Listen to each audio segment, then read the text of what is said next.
ఇదే అంశానికి సంబంధించి పూర్తి డీటెయిల్స్ తెలుసుకునే ప్రయత్నం చేద్దాం. మా ప్రతినిధి కృష్ణ చైతన్య ఫోన్ లైన్లో సిద్ధంగా.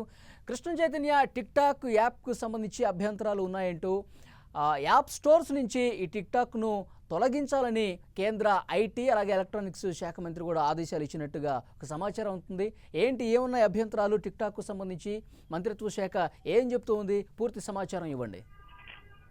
మళ్ళీ టిక్ టాక్ ను భారతదేశంలో డౌన్లోడ్ కాకుండా యాప్ స్టోర్లు, యాపిల్ కానీ అలాగే గూగుల్, ఈ రెండు యాప్ స్టోర్లు కూడా నిషేధించాలి అని చెప్పేసి కూడా కేంద్ర ఐటీ అండ్ ఎలక్ట్రానిక్స్ మంత్రిత్వ శాఖ గూగుల్ అలాగే యాపిల్ సంస్థలను కూడా కోరింది. ప్రధానంగా కూడా మద్రాస్ హైకోర్టు ఏదైతే ఏప్రిల్ 2వ తారీఖున ఇచ్చిన తీర్పు ఏదైతే ఉందో, తమిళనాడులో ఈ యొక్క టిక్ టాక్ యాప్ ను కూడా నిషేధిస్తూ ఈ పిల్లలు ఏదైతే పెడదారిన పడుతున్నారు, అలాగే చాలా ఈజీగా కూడా వేరే అపరిచిత వ్యక్తులతో కూడా వీరు పరిచయాలు పెంచుకునే విధంగా కూడా ఉంది. ఇది భద్రతా పరంగా కూడా చాలా చర్యలు తక్కువగా ఉన్నాయి. ఈ నేపథ్యంలో ఈ టిక్ టాక్ యాప్ ను కూడా నిషేధిస్తూ కూడా మద్రాస్ హైకోర్టు తీర్పునిచ్చింది. ఈ నేపథ్యంలోనే మద్రాస్ హైకోర్టు యొక్క తీర్పును కూడా సవాల్ చేస్తూ టిక్ టాక్ యాజమాన్యం సుప్రీంకోర్టును ఆశ్రయించింది. ఆ స్టేను కూడా పూర్తిగా తీసివేయాలి, ఆ నిషేధాన్ని కూడా ఎత్తివేయాలి అని చెప్పేసి కూడా సుప్రీంకోర్టును ఆశ్రయించింది.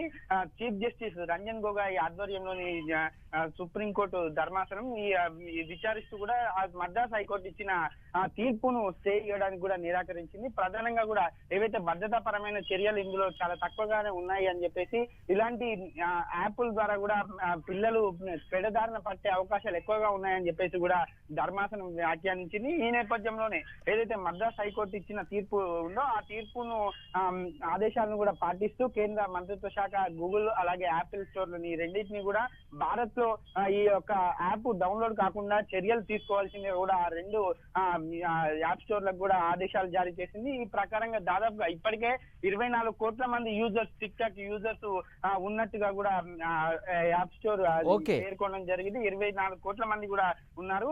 దీని ద్వారా చాలా పెద్ద ఎత్తున కూడా ప్రమాదం ఏర్పడుతుంది అనే అభిప్రాయాలు కూడా వివిధ పార్టీల నుంచి కానీ అలాగే వివిధ నేతల నుంచి, రాజకీయ పార్టీల నుంచి కూడా వ్యక్తమవుతున్న నేపథ్యంలో ఇప్పుడు టిక్ టాక్ బ్యాన్ అనేది కూడా చేయడం జరుగుతుంది అని చెప్పేసి కూడా ఏదైతే రాజకీయ నాయకులు కూడా చెప్తున్న పరిస్థితి కనబడుతుంది. వాళ్ళు